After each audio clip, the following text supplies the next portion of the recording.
Welcome to Case File Number 1, the series where we go back through one of the most painful relationships of my life, and together we uncover every clue I missed. Your job is simple. See if you can spot the red flags before I finally did, because if you can learn to see them in my story, you'll start recognizing them in your own.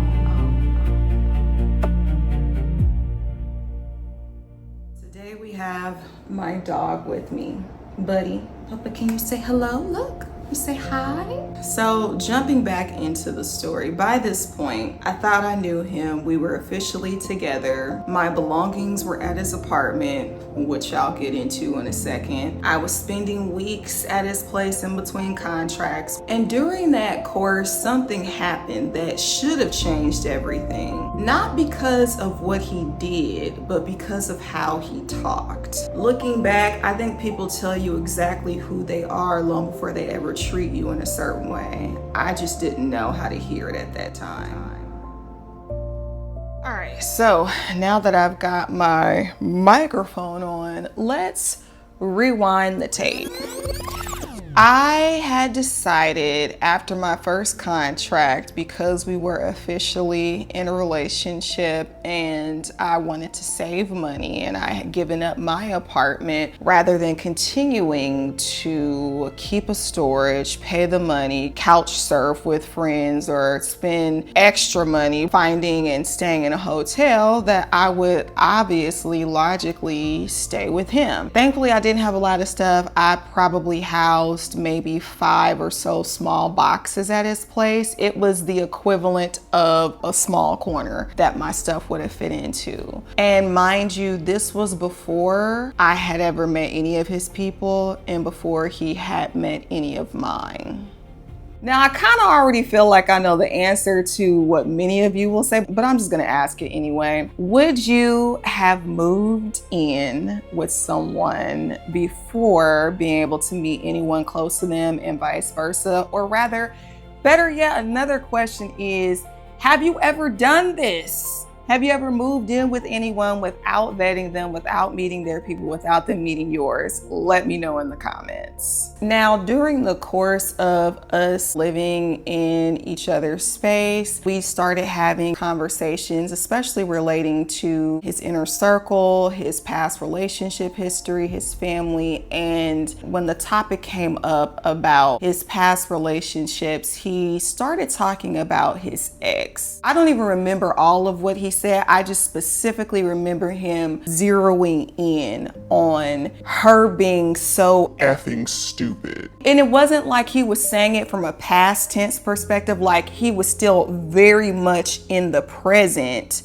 calling this woman out of her name. And I remember thinking, why is he still so angry about this? But then we get to the conversation on family, and he starts talking to me about his mother. He didn't really spend a lot of time talking about his father. He didn't really seem to have a lot of issues with his dad, but his mom, that was the concerning part for me. And at the time, I was thinking, well, you know, I'm supposed to be the supportive girlfriend. Let me listen. Maybe he's trying to vent. But the things that he described weren't just past. Like there was something still very much dark, like a very dark vibe that I got from him when he talked about his mother in the present tense. And I remember him talking about how she was basically living under religious psychosis when he was a kid. Like she would take all of their money and give it to the church. They would be without light, sometimes without food. And I think he may have even alluded to how his father treated her, and soaking all of that up, it seemed like he probably naturally developed a lot of the same sentiments. And it sounded almost like he was talking about his ex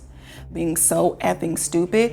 He was talking in the present tense that way about his mother. He may not have used those exact words, but it was definitely the same energy. It really startled me. And I don't even think it was necessarily the fact of all of what he was saying. It was the way that he said it that was disturbing. There was something in his face, something in his vocal tone, something in his body posture that just kind of morphed into something else. Now, if you heard someone talking about their mother or their father in such a negative light, what would you think? Does that mean anything as it relates to you in a relationship with them? Let me know in the comments. He also, from that same vein, developed a deep hatred for church and Christianity. And although I've been on my own journey of deconstructing, I also understand that people need what they need on their spiritual journeys, and that has nothing to do with me. So for me, it just represented another part of like this vitriol that I experienced with him. Like, I remember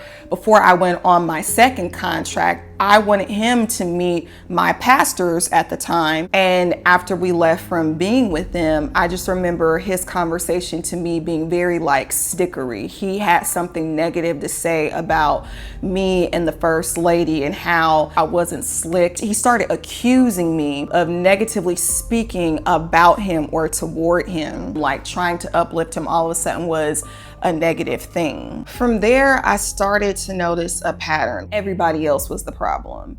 It was his mother, it was his ex, it was his coworkers, it was his closest friends. Like, everybody that he talked about in such a negative light. They all had issues. He always seemed to have the answers. And like, he was their saving grace. Like, if they weren't friends with him or he didn't know why he was still friends with them, like, it was stuff like that. Could have been he wasn't even willing to look at himself in the light at all. And maybe that's why it was easier for him to look outwardly and talk about other people versus himself. Do you know anybody like that? Or have you ever dealt with anybody like that? But going back to the way he talked about the people closest to him, the women who were friends in his life, allegedly, they could never keep a man. The men who were friends in his life, they could never keep a girl. They could never keep a job. Everybody had a problem but him.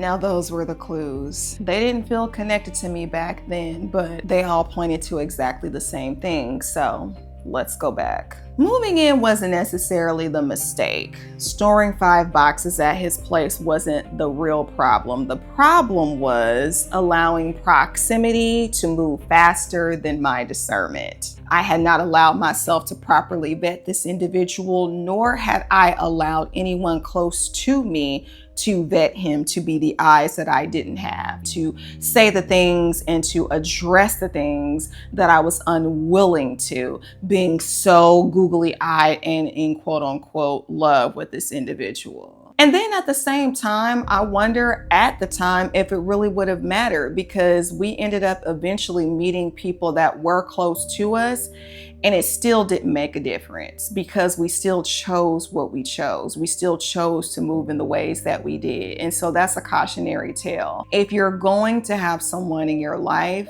make sure that you're not attached to an outcome more than you're attached to the truth and the health and the safety of a situation. I used to think people needed to vent because they finally felt they had a safe space with me, and maybe you felt this way too at some point. However, sometimes they are wounded and they're unhealed, and a lot of times people find it easier to go off and to quote unquote vent than actually do the work of healing and to resolve the things that are dysfunctional within them. Sometimes resentment becomes a part of someone's identity. They don't know how to live and operate apart from it or without it. His stories never ended with compassion. They always ended with blame. And that's the difference between someone who is stuck versus someone who is trying to find their way through, who is trying to understand other people at the same time, who wants to be healed. That was one of the biggest clues and red flags looking back, knowing where someone actually is versus where they're telling you they are versus where you want them to be.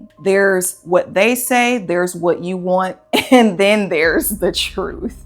Because please make no mistake about it, and I'm going to share this in a later episode, their unresolved trauma, their unresolved resentment and anger, hurt and shame, it will end up being a price that you pay. The other thing that I realized is that how people describe others is often a preview of how they will eventually describe and treat you. Looking back, I definitely wasn't listening for information when he was telling me about all the people in his life and the problems that they had and just the horrible commentary he had about them. I was listening to see, well, how can I help? How can I be the difference? How can I perform and show that I'm not anything like those people? How can I be the exception to his rule? And what I didn't understand is, much like mean girls who are mean to other people and then they try to be your friend only for them to end up doing the same thing to you that they've been doing to everybody else, men can do the same things too. It's not even about gender, it's about the attitude and the spirit that lies within a person. When you catch wind of someone who is like that, my recommendation is to dismiss yourself.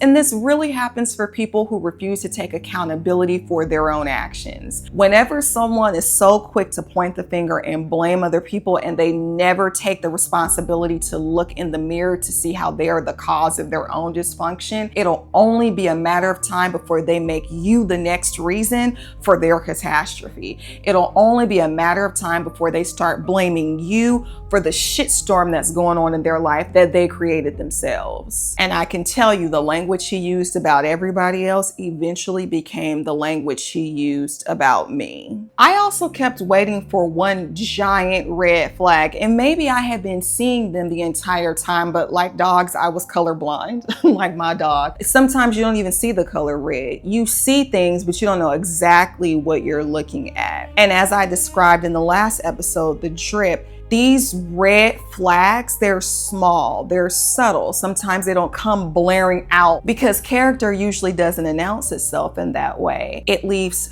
fingerprints, footprints in conversations, in patterns, in behaviors, in attitudes, in the way someone consistently interprets the people around them. That's what I was seeing. I just didn't know it yet. So again, I want to ask you, have you ever ignored the way someone else has talked about other people only for them to eventually end up talking about you in the same negative light? Let me know in the comments, because I cannot be the only person who has had this experience. By now, I know I'd seen enough clues, but I was still very much still attached to the outcome. I just wanted to have a successful relationship, and I didn't even realize all that I was putting myself through or would put myself through to get one. I had definitely seen enough to walk away. However, I didn't. What I did was I signed another cruise contract. I kissed him goodbye, boarded my next ship, and thought, you know, maybe the distance will be good for us. It wasn't, because one phone call later into my contract should have changed everything. He wasn't calling to tell me he missed me. He wasn't calling to check on me. He was calling because he wanted something. And what he asked me actually wasn't even the clue.